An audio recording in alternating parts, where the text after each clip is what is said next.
We cross now to Canberra to talk with Jim Wallace about what's happening in politics. Thanks for joining us, Jim. My pleasure, David. Jim, there's been much said recently about the leaking of a blacklist of banned websites. Does this leak scuttle the proposed plan to filter the internet?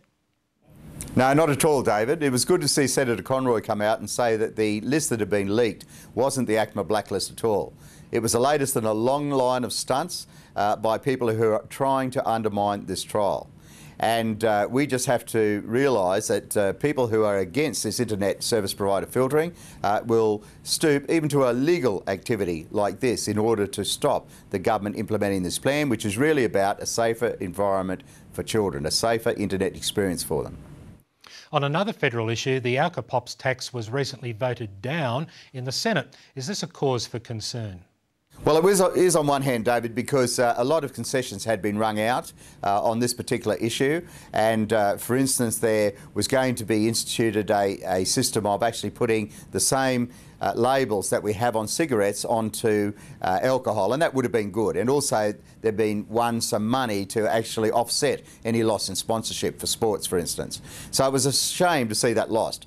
But at the same time, Senator Fielding has long championed this, and I think we can expect he'll continue to do so. Do you think it was reasonable for Senator Fielding to hold out on an effort to force the government to stop alcohol advertising during sports programs at children's viewing times? Oh yes, I do, David, because I think on the one hand, tactically, that he had every expectation that with the government set to lose $1.6 billion in tax income from this, that they might have actually given in to his demands.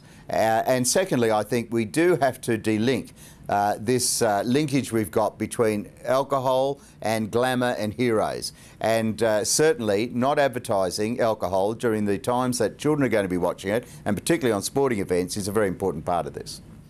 OK, on another issue, Jim, Tabcorp recently announced that it will be taking bets on Good Friday, and a number of stores are also pushing to trade on Easter Sunday. What do you think of these moves?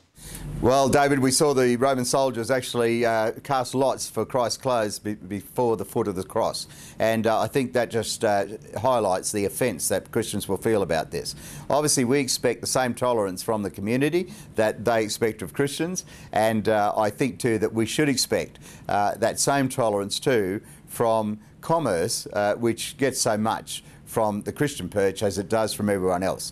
And you should remember too that those people who might oppose this will also benefit from the holiday, the family time that a non-commercial Easter break gives us, as we have at the moment.